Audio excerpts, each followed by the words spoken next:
Welcome to The Last Breakfast. Please enjoy the video. In this video, I will explain how to make self-made notes effectively.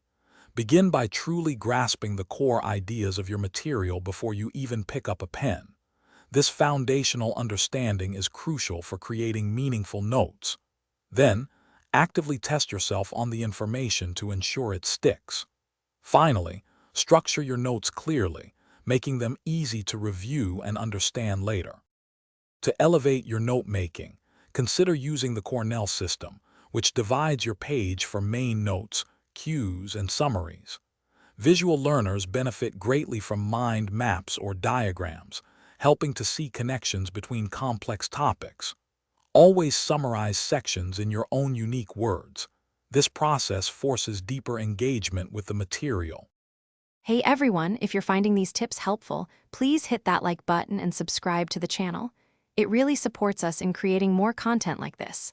On another note, for all your reading and studying needs, I highly recommend the new Kindle Paperwhite. It's fantastic for carrying all your books and notes. You can find a link to it and other deals in the description below. Now, let's get back to the video. The debate between digital versus handwritten notes often comes down to personal preference and learning style.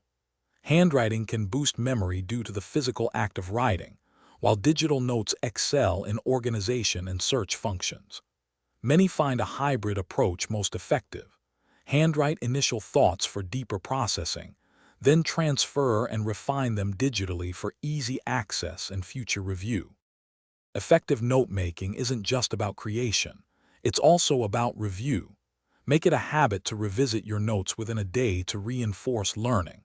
Don't be afraid to expand on initial brief points, adding more context or examples as your understanding grows. A powerful technique is to explain the concepts to someone else. This quickly reveals any areas where your grasp is still weak. Thanks for watching. Consider subscribing if we helped you today.